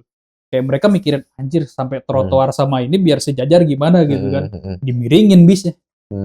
Gila kata gue nih orang-orang ini sampai kepikiran ke situ gitu ya. Benar-benar. Saking apa ya? Teknologinya ini ya. Iya, dan kan emang apa namanya yang bikin gua salut dari Jepang kan emang itu. Mereka tuh merhatiinnya tuh bukan hal-hal yang gede gitu loh. Dari hal kecil juga Mereka mereka merhatiinnya memperhatikan hal ya. kecil, makanya ada prinsip Kaizen kan. Kaizen itu kan perbaikan kecil. Kaizen itu perbaikan kecil yang dilakukan terus-menerus gitu loh. Sampai akhirnya jadi gede kan. Maksudnya kayak gue pernah diajarin dulu. Sampai sekarang gue masih inget gue. Dan Apa itu tuh? gue ajarin gue sebelum ke Jepang kan gue kerja di LPK juga. Gue ajarin ke murid-murid gue kayak eh, hal-hal gede itu nggak usah dipikirin. Maksudnya gini, dia ngasih analoginya gini. Si Hancho gue dulu tuh pas gue masih di Kaisa gue yang sebelumnya, ya yang sekarang. Cuma Hancho gue yang dulu, dia bilang lu kalau hal-hal yang gede itu nggak usah lu pikirin, itu bakal nyampe ke kuping lu sendiri. Contohnya apa? Ada pabrik kebakaran, nggak perlu lu nyari tahu, muncul sendiri di berita, entah temen lu yang ngomong, itu hal gede gitu. Tapi kalau hal kecil yang ada di sekitar lu, cuma lu yang tahu. Nah itu prinsip Kaizen tuh kayak gitu. Hal kecil yang kayak apa namanya, misalkan lu kerja di tempat gua kan, kita kerjanya sama robot. Si robot ini kan ada aliran air coolant sama tekanan udara kan, pakai apa, pakai air compressor gitu kan, apa namanya, pakai kompresi udara Kompresi. gitu kan. Ya ada tekanan udara yang harus sesuai inilah Standarnya standar berapa sama bar robotnya, gitu. iya. Kalau misalkan dia sampai bocor nih, ada apa namanya, ada EAMORE, ada udara yang bocor, yang bisa tahu kan cuma kita gitu, yang kerja di situ. Kayak orang Hanco kita nggak akan ada yang tahu. Dan itu kan kalau misalkan kita biar kita udah tahu nih, ini bocor. Kita udah tahu nih bocor. Sampai akhirnya kita nggak laporan, itu kemungkinan bisa jadi gede gitu. Prinsip Kaizen kan juga gitu. Kalau misalkan kita balik lagi logikanya, hal yang gede itu mulainya dari yang kecil gitu. Termasuk mau itu dalam apa, mau dalam lingkup positif atau negatif, itu ya semuanya dari hal kecil gitu. Kayak tadi misalkan yang negatifnya pabrik kebakaran, pasti ada penyebab kecilnya. Orang Jepang tuh nggak akan mungkin nyari apa namanya, nggak akan mungkin nyalahin kenapa dia kebakar, tapi dia bakal nyari sumbernya dulu nih, akarnya dari mana. Pasti kayak awalnya tuh dari hal yang kecil gitu. Kayak misalkan gue tadi ada selang udara yang bocor. Robot ini kan pakai tekanan udara buat ngejepit atau apa gitu kan. Kalau misalkan itu si buat ngejepit barang itu lemah, si barang bisa jatuh. Itu yang pertama. Yang kedua, mungkin robotnya juga bisa rusak. Itu kan karena hal kecil gitu. Karena dari satu selang udara bocor, lu bisa ngerusak barang, lu bisa ngerusak robot. Akhirnya kan budgetnya jadi gede gitu buat benerin itu. Coba kalau lu dari awal benerin tuh selang. Enggak kan tuh barang jatuh, barang rusak, nggak akan ada robot rusak. Benar. Selama ini ya, klub KNT itu apa sih? Apa ya, selama di Jepang sih gue cenderung nikmatin ya, karena sesuai harapan gue. Cuma sampai sekarang yang gue rasain gak enaknya tuh satu, rasis. Iya, entah rasis atau apa, cuma yang gue rasain dan selalu gue denger itu, orang asing sama orang Jepang itu, khususnya daerah sini apalagi ya kayak Aichi. Kalau di Tokyo sih gue kemarin gak ngerasain orang-orang sono rasis atau apa ya. Entah itu rasis, entah itu takut. Tapi yang gue rasain kalau di sini lu kerja, bukan kerja, kalau di tempat kerjaan ya mungkin mereka tahu lu orang asing dan mereka ngewajarin itu. Tapi kalau misalkan lu kayak di tempat umum, di kereta, coba deh lu perhatiin. Lu kalau duduk, misalkan nih ada di kereta nih, ada tempat duduk, yang sini orang Jepang, sini orang Jepang. Lu di tengah-tengahnya nih kosong nih, lu duduk di tengahnya. Pasti ada salah satu dari mereka yang cabut. Entah, ya nggak tahu ya itu pikiran jelek gua atau gimana, tapi kayak anjir seganggu itu apa gua ya gitu kan. Gue kan duduk juga dengan sopan gitu. Tapi kalau di Tokyo, selama gue di Tokyo, gue nggak pernah ngerasain itu gitu. Ya gue duduk aja gitu. Mereka kayak lebih cuek lah kalau di Tokyo, kayak mungkin udah lebih banyak gaijin kan. Kalau di daerah kantor mereka udah lebih open lah sama orang luar. Tapi kalau di daerah-daerah kayak di sini di Aichi, gue masih ngerasain itu dan kenceng banget. Maksudnya kayak ngeliat lu kalau papasan sama orang Jepang di sini kayak ngeliat terus kayak anjir ngeliat itu tuh kayak ngeliat penjahat gitu. Ya entah stigmanya gimana Iya, sebelum iya. kita datang ya, tapi ya sejauh yang gua rasain sih paling gak enak itu doang sih masalah hidup. Gue cenderung nikmatin kalau di Nikmatin sini. aja ya. Iya, karena apa-apa gampang. Maksudnya kayak lu mau ngurus apapun gampang di sini. Mm-mm. Eh sana kemari juga naik kendaraan umum enak. Berarti lu menikmatin lah di sini lah ya. Iya, Emang sejauh sebenarnya tujuan hidup lu apa sih ke depannya? kalau gua sih buat sekarang ya, Hmm. buat sekarang gua lagi mengamini kata-katanya siapa ya? Coki Pardede. Katanya hidup itu dimulai dari umur 40. Jadi gua lagi ngejar sampai umur 40 seenggak-enggaknya gua harus mapan. Dan target gua di akhir itu slow living di masa tua. Slow living di masa tua. Iya, maksudnya kayak kebayang gak sih lu? Ya lu tinggal di kampung gitu kan. Hmm. Pagi-pagi sarungan pakai kaos kutang gitu kan, bawa kopi, seruput kopi, kita ada burung, mainan burung, burung kicau gitu kan pagi-pagi sambil manasin moge gitu kan. Sambil manasin moge kan enak tuh pemandangannya, enak tuh suara burung, ada suara motor gede gitu. Nyantai ya. Yo, Nah, ini buat terakhir nih Ben, kan ente juga apa namanya udah banyak pengalaman ya dari kerja di Jepang, Jisuse, terus lanjut visa Tokute Katsudo, terus pulang ke Indonesia, udah mengalami apa namanya manis pahitnya lah, ya kerja di mana-mana ya, pasti kan punya banyak sekali keluh kesah, cerita ya. Ada nggak sih pesan-pesan buat teman-teman nih, ya kan? Mereka juga kan pasti ingin juga, ada yang ingin berangkat ke Jepang, tapi kemauannya masih apa? Masih pengen tapi enggak tarik ulur gitu. Nah, kalau ente kan gue punya target nih, gue harus tercapai nih, ya kan? Ada nggak sih pesan-pesan gitu yang pengen lu sampein gitu kan? Karena kan dari pesan-pesan ini juga insya Allah bisa bermanfaat buat kawan-kawan. Gitu. Ya, kalau buat yang mau ke Jepang sih, saran dari gua, saran ya ini bukan pesan. Saran, karena apalagi yang mau magang ya, magang 3 tahun, gue juga kemarin kan sempat kerja di LPK, jadi gue juga mesenin ini ke murid-murid gua. Satu, lu harus siapin mental, karena kalau lu magang itu selama 3 tahun lu nggak boleh balik. Itu yang pertama. Maksudnya kayak lu kalau misalkan tipikal yang nggak biasa jauh dari keluarga gitu, yang sehari di luar aja pengennya buru-buru balik, pikirin lagi deh gitu kalau misalkan mau ini. Tapi kalau lu udah bulet, gas aja, cobain dulu gitu. Kayak misalkan apa namanya, eee, masih agak takut-takut nih gitu, takut orang Jepangnya galak lah, apalah. Selalu ada cara sih kalau misalkan lu misalkan, ada kekerasan atau apa, di sini kan ada lembaga yang lindungin kita juga orang asing, ada OTIT dan yang lain sebagainya gitu. Terus, kalau udah bulet niatnya silahkan jalan aja gitu. Masalah biaya lu bisa nyari LPK yang tanpa biaya sih, zaman sekarang kayaknya udah banyak deh.